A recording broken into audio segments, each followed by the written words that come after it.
www.ringsidereport.net is our website. We get right back into it. UFC on FX6 going down this Friday night. The main card is what we get to right now. Let's get to the TUF Smashes finals. Colin Fletcher, the Freak Show, taking on Norman Parke. It's the lightweight final. Fletcher 8-1, Parke 16-2 as a pro. Fletcher coming off a unanimous decision win over an 18-11 fighter named Jason Ball. That was for the Bama promotion out in England on March the 24th of this year, while Parke coming off a third-round TKO win over a 4-2 fighter named Stephen Cole on May the 12th of this year in Ireland in his last bout before entering TUF Smashes.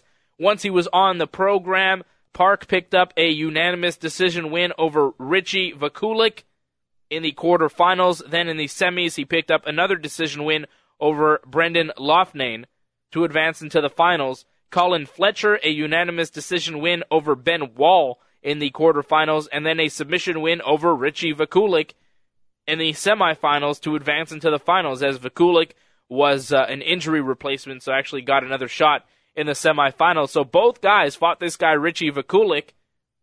Parke got a decision win over him. Fletcher submitted him. Fletcher is on a 4-fight pro win streak. He's 29 years old from Sunderland, England. Parke is 25 years old from Northern Ireland, has been fighting since 2006. Fletcher's been fighting since 2008. Parke plus 110, the underdog. Fletcher minus 130, the favorite. I gotta tell you, this guy was a weird dude. He wore a weird little hat and a weird little costume throughout the whole episode, the whole season, rather. If you see him, he's just a strange-looking man facially. He's got weird tattoos. They call him the Freak Show, and he lives up to that moniker. But this guy is not all hype. This guy is not all show. This guy can go. And I believe he will win. I think this guy, Colin Fletcher, is about to be the next breakout star from England. And he's going to represent, as two guys representing UK, Team UK, made it to the finals of the lightweight tournament, while two guys, in the welterweight tournament, it's one UK guy and one Australia guy. But two guys from Team UK here, Ireland versus England. I'm going to go with England. I'm going to go with Colin Fletcher, the favorite, a slight favorite here, but I was thoroughly impressed with this guy. I think he's the real deal. I think he's got a shot at doing some big things in the UFC. I like Colin Fletcher to win. To me, I feel like this is going to perhaps be a slugfest, considering that both guys are submission experts. Parke with 12 submission wins and Fletcher with 7. I do like the fact that Parke's got 3 TKOs under his belt, or knockouts, and that Fletcher was knocked out. That one loss. He's 8-1, right? That one loss was a knockout loss. But Parke is 16-2. He's lost twice, both via submission. You look at Fletcher, 7 of his 8 pro wins are via submission, and he was able to get a submission win on The Ultimate Fighter. And especially over the fact that he beat Richie Vakulik. He submitted Richie Vakulik. Makes me lean towards Fletcher, absolutely. It's just an interesting matchup, and that's what makes fights. His matchup makes fights. Perhaps Parke and Vakulik wasn't a great matchup, but I am looking forward to seeing this bout, and Colin Fletcher will most likely be the first TUF Smashes lightweight champion. I'm telling you, if you haven't seen this guy, Colin Fletcher, take a look at him on Friday night. He's worth a look. An interesting guy, this Freak Show. Brad Scott taking on Robert Whittaker. It's the welterweight final of TUF Smashes. This one is UK versus Australia. Whittaker 9-2, the Australian. Brad Scott 8-1 from England.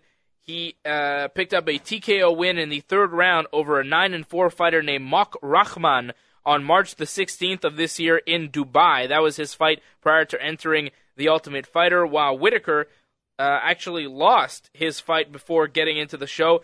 A unanimous decision to an 18-8 fighter named Jesse Juarez on May the 18th in Australia.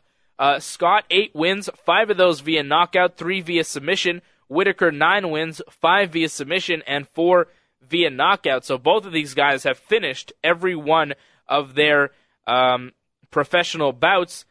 They have also been finished, though. Brad Scott has lost once. It was a submission due to strikes.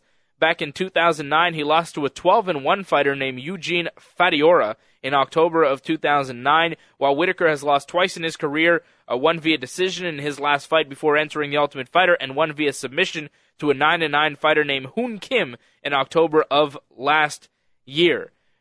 Whittaker, though, extremely impressive on The Ultimate Fighter, picked up a first-round knockout win over 5-0 Luke Newman in the quarterfinals, then another first-round knockout win over 8-3 Xavier Lucas in the semifinals. Lucas was replacing the injured Manny Rodriguez in that fight. Still, 2 wins, 2 first-round knockout wins, very impressive. Brad Scott picking up a win over Xavier Lucas via decision in his quarterfinal, and then a split decision win over Ben Alloway in the semifinals. Scott was on a 6-fight pro win streak before entering The Ultimate Fighter. Scott is 23 years old, from Melksham, England, has been fighting since February of 2009. Whittaker also has been fighting as a pro since 2009. He's just 21 years old, though, from New South Wales, Australia. So 2 young guys here in their early 20s, with a huge opportunity in front of them, a 6-figure contract with the UFC, and the right to be called Ultimate Fighter. Robert Whittaker, minus 155, the favorite. Brad Scott, plus 135, the dog.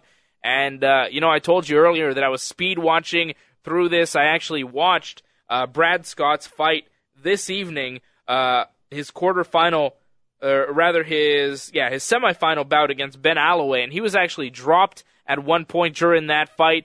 I've seen Whittaker's fights on The Ultimate Fighter, knocking guys out, looking very impressive. I think that Scott showed a little bit of weakness. We saw more from him on The Ultimate Fighter, and he looked all right. Very good wrestling, a super tough wrestler. But I believe that Whittaker will win this fight. I think he'll win this fight, and maybe knock out Brad Scott, maybe win via decision. But I'm going to go with the favorite from Australia, Robert Whittaker. Yeah, I'm going to agree with you and go with Whittaker as well. Yes, in his last pro fight, he is coming off a loss, whereas Scott is coming off a TKO win. Nonetheless, I think that Whittaker has been impressive on this season, those 2 knockouts, and the fact that he was able to knock out Xavier Lucas, whereas Scott went the distance with Lucas. Therefore, I like Whittaker. So we both go with Robert Whittaker to win from Australia.